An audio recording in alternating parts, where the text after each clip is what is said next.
All right, Bo Bassett, 4-time Ironman champion. It's you, it's David Taylor, it's Zahid Valencia. It's been a goal for a while. How does it feel to accomplish that goal?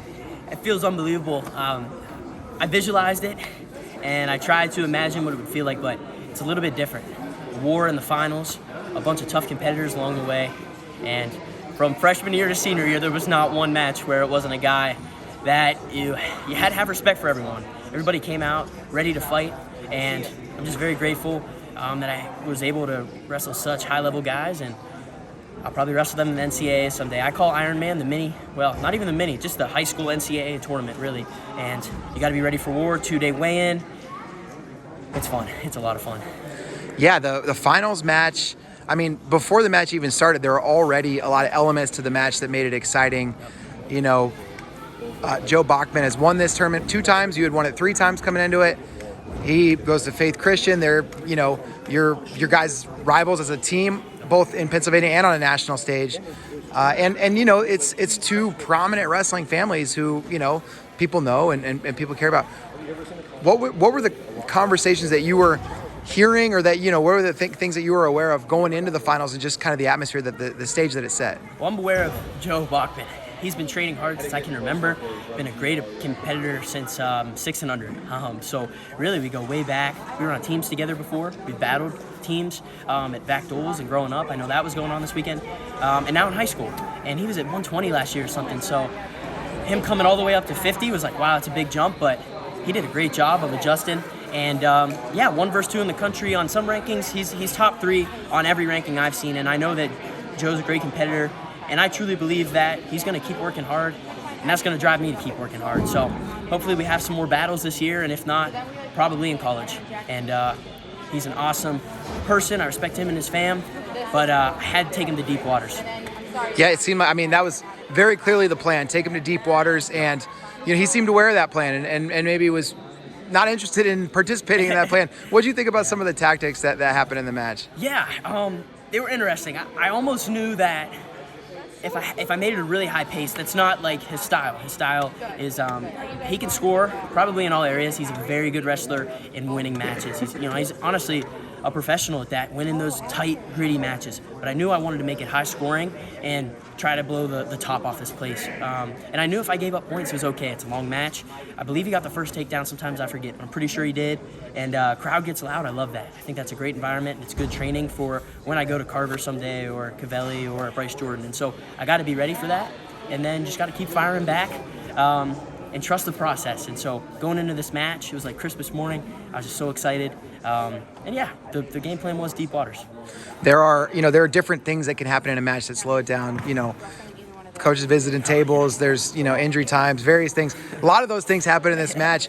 As those things are happening, what are you thinking? What are you feeling? And how are you controlling those things?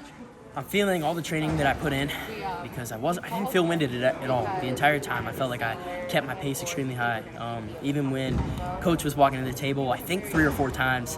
And I don't even know if they were questionable calls, really. I think he was just trying to buy some time, which is smart. And then a couple injury times too, maybe 1 or 2 or 3. But that was all part of the game plan, because we want to make sure that we wrestle at a really high pace. And if those things happen, I got to keep my head on straight. I just kind of waited on the line. Probably for a couple of minutes throughout the match, just waiting, getting ready to try to attack and score the next point.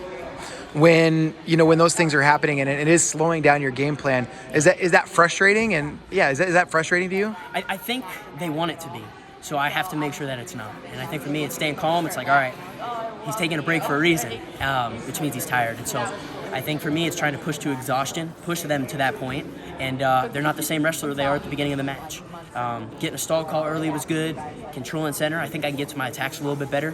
I'm excited to watch the match, see what I can learn. So you'll watch the match, you'll see what you can learn. But right off the bat, are there any adjustments or takeaways you're thinking about? Because you are likely to see him again during this season. Absolutely. Maybe next week. I don't know if they're in Beast. I think definitely in the State Series for sure. Yes, there's a lot to learn right off the bat. I know I gave up a takedown, so I got to figure that all out. Sometimes, again, with a high pace, you give up points. So I think the evolution of my wrestling has to go to a point where I stay in great position 100% of the time while I'm attacking. And my coaches at VTech will help me hopefully get to that point. and my dad, of course. And so I got to just keep pushing hard. Got to figure that one out, and then just try to keep scoring. And I'd like to give myself a chance on top next time, because I've turned everybody I wrestled this year, even at the Clarion Open and every folk style tournament. So I gotta look into that and just give myself a chance. One last thing, not related to Ironman, but you mentioned the Clarion Open, and it reminded me, you had that really impressive victory over Jackson Joy, and then he's gone on to have a great beginning of his college season. He's ranked second in the country. Do you take confidence from that performance? Absolutely. Yes, I try to wrestle the best guys always. Seek out those opportunities. I think if there was the last 15 weekends, I probably wrestled over 10 of them. So we're competing a lot. Who's number one? Super 32, Clarion Open, Bill Farrell, Millersville Open, here, all over the place. And so we really enjoy competing.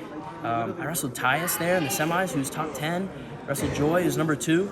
And they're doing their thing on the college circuit. So I hope that's my turn next year. I'm excited. I got to keep working hard.